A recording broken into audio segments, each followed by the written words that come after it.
Hi, I'm Tom. Welcome to another review in the series of reviewing Printify print providers. Today we're going to take a look at SwiftPOD. SwiftPOD are based in the US and print exclusively on clothing. Just to make this video a little easier to voice over, I'll just refer to them as Swift from now on. In this video, I'll be reviewing Swift's print quality and their service, and in the next video, I'll be doing a quick comparison to Monster Digital. I've explained the test in detail in the first review video I did. However, if you haven't seen it, basically I print this image on a black and a white Bella Canvas 3001 t-shirt and review the results in detail. I placed my order with Swift on August the 30th and my order shipped on September the 1st, so it was 2 days production time, which is pretty fast. However, I must say that in my experience with Swift, their production times seem to vary a lot. Sometimes an order will go out really quick, and then sometimes an order will take like 4 days. I live in the UK, so my delivery time will always be longer than for a US customer. However, delivery only took 2 weeks, which is the same as with Monster Digital. My order was shipped on the 1st of September and was at my home on September the 15th. For US orders, they use USPS, which seems to take about 5 business days on average from my experience. The packaging was nothing fancy, it was just a standard plastic non-recyclable bag. I'm not sure if this is just standard in the US, maybe someone can let me know in the comment. I don't know if in the UK and Europe there's more of a demand for recyclable packaging. Maybe it's just who I order from, but most items I get delivered either come in cardboard boxes or paper bags nowadays.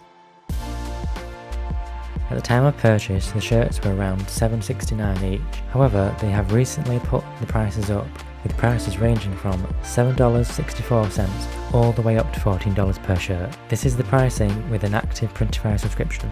I do find their pricing structure to be quite odd. Every size and every colour seems to have a slightly different price, which then makes it more difficult for you to price your items properly.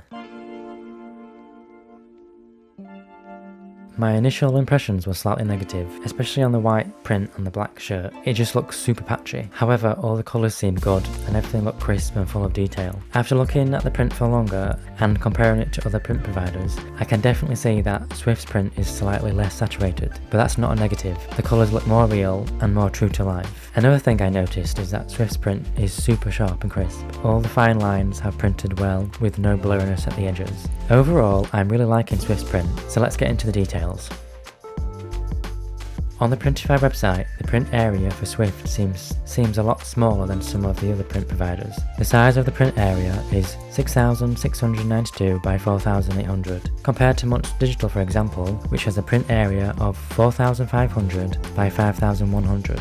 I thought this would be a bigger deal in real life, since the difference looks quite large on the Printify website. However, the size of the print in real life is perfectly fine, and isn't as small as the Printify mockup makes it out to be. Don't get me wrong, it is still a smaller print area. However, I don't think this should put you off using Swift. The print area is perfectly adequate for most designs, but it is something to keep in mind depending on the type of designs you do. We'll start with the dark print on the white shirt. I'm super impressed with the print on the white shirt. Everything has printed great, and especially the dark photo. All the detail in the photo is still there, even right down to the facial features of the statue. Looking at the dark print on the black shirt, the difference between the print on the black and on the white are minimal. The only difference is that the colours on the black shirt are slightly punchier. They both seem to have the same level of detail, especially when looking at the facial features on the statue. Moving on to the white on the white shirt. This photo was printed out perfectly fine, but again, the colours seem to be slightly muted, but more true to how the photo actually looked. Some detail has been lost in this photo. This is clear if you look at the hand. All the shadow detail has been lost, but looking at the batteries, the Kodak text is still visible and readable. Looking at the white photo on the black shirt, this is a huge negative, it just looks bad. The white print is really patchy, with too much of the black fabric showing through. I would definitely stay away from printing large blocks of white. I have yet to see a direct-to-garment printer that is capable of printing white on black at a high standard. And by a high standard, I mean something that is comparable to a screen print. This is where Swift's print shines. Everything is just super sharp and full of detail. All the text is clearly readable, even right down to the 24-point font. Every single line has printed sharp, even right down to the thinnest line. I'm very impressed with the sharpness and level of detail in Swift's print. Taking a look at the alignment icons, you can clearly see how sharp the print is. There is no bleed or edge blurriness that some other printers struggle with. Swift's colour vibrancy is definitely more muted and on the less saturated side, but it appears to be more true to how the colours actually look. This can be both a pro and a con depending on personal preference and what type of designs you actually do. This is most evident in the balloon photo. While the print does look bright and vibrant, I can definitely see that it's not as saturated as some other print providers. Comparing the difference with the print on the different shirts, the colours on the black shirt are slightly darker, but it's nothing super noticeable. I'm again impressed with the level of detail that is in this photo. Every detail seems to have printed, even down to the subtle shades on the tiny balloons. The colours on both shirts seem to have printed pretty accurately, and the print doesn't suffer from any colour bleeding or anything like that. Looking at the colour swatches, the colours look accurate on both shirts, so there's no complaints here. And as usual, the colours on the white shirt are slightly brighter than on the black shirt, but this is pretty normal with direct-to-garment.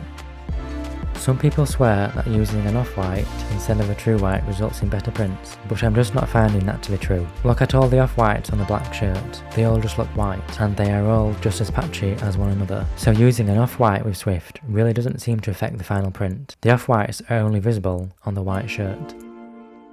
As expected, the print on the white shirt has no feel to it. It is just as though the print is part of the fabric, which is usually the case with direct-to-garment prints and makes for a very comfortable wear. On the black shirt, however, the feel of the print is very evident. It has a rough texture to touch. This isn't necessarily negative, but it is something to be aware of. Both prints are matte, with the white shirt being the most matte, and the black shirt having a slight shine to it. Nothing super noticeable, but it is something to keep in mind. I placed both shirts in a cold wash and air dried, just as Printify recommend. Both shirts have come out looking perfect, just like they went in. I can't see any issues with the print coming off or cracking or anything like that. But of course, this is only the first wash. We'll see how it holds up after a few wash cycles.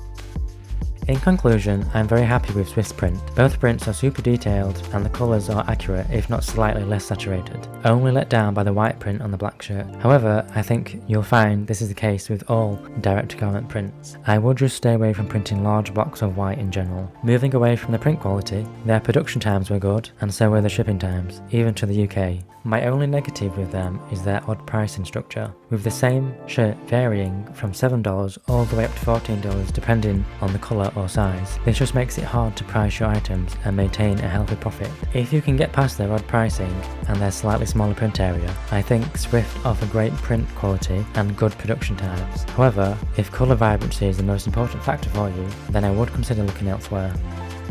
In my next video, I will be comparing them to Monster Digital, so consider subscribing if you're not already, so you don't miss out on that. With every review during the wash test, I like to wash all the previous reviewed shirts into the same wash to see how the prints hold up over time. To date, I've only reviewed Monster Digital, so here's the update on how their print is holding up.